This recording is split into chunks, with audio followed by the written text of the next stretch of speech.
Hi అండి, అందరూ ఎలా ఉన్నారు? బాగున్నారా? అందరూ బాగుండాలండి. అమ్మవారి దయ వల్ల. శ్రీమాత్రే నమః. ఈరోజు నేను చెప్పొచ్చే మాట ఒకటి ఉందండి. మంచి మాటే అని నేను అనుకుంటున్నాను. మీకు నచ్చితే లైక్ చేయండి, షేర్ చేయండి, సబ్స్క్రైబ్ చేసుకోండి.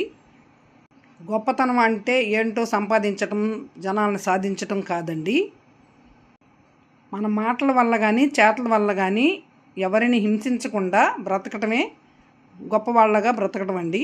ఏదో సాధించాము, సంపాదించాము, ఈరోజు మన దగ్గర డబ్బులు ఉన్నాయని చెప్పేసి ఎదుటి వాళ్ళని కించపరిచి మాట్లాడతాం, ఏది చేసినా కూడా డిస్కరేజ్ చేసి మాట్లాడతాం, అదేం పెద్ద గొప్ప కాదండి. కొంతమంది అలా చేస్తున్నారు, ప్రపంచంలో చాలామంది ఉన్నారండి.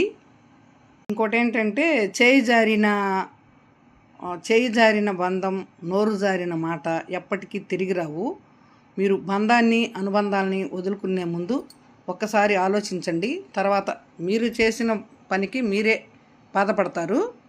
ప్రతి ఒక్కళ్ళమి ఒక మాట మాట్లాడేటప్పుడు ఎదుటి వాళ్ళు ఎంత బాధపడుతున్నారా అని ఆలోచించి ఎదుటి వాళ్ళని బాధ పెట్టకుండా బ్రతకడం చాలా గొప్పతనం అండి ప్రతి మనిషిలో. ఒక ఆయన ఏంటో, మేము ఏదైనా కామెడీ వీడియోలు చేసినా కూడా ఆయనకి ఏమైందో పెద్ద ఆయనకు ఒకరోజు సపరేట్ వీడియో చేసి పెడతాను. కామెంట్లు పెడదామంటే ఆయన కొన్ని వీడియోల్లో కామెంట్ బాక్స్ ఆపుకుంటున్నాడు.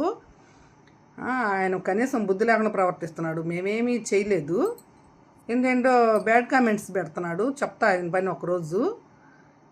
ఈరోజు నేను చెప్పాలనుకున్న మంచి మాట ఇదే ఫ్రెండ్స్.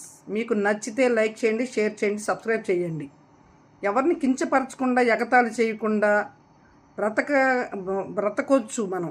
అది ఏం చేయకుండా ఉండలేని పని కాదు, అదేం మనకేం తిండి పెట్టే పని కాదు.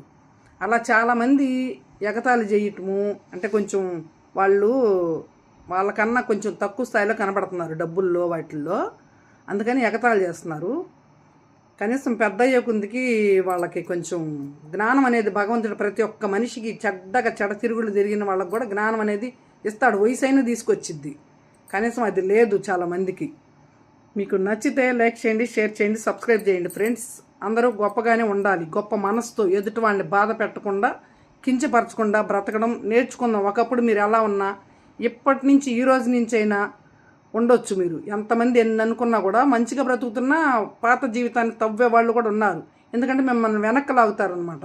వాళ్ళని ఏం పట్టించుకోకుండా మీరు మంచి నిజాయితీ బ్రతుకులు బ్రతకండి, ఎవరిని బాధ పెట్టకుండా. ఇదే నేను కోరుకునేది ఫ్రెండ్స్. లైక్ చేయండి ఫ్రెండ్స్ నచ్చితే.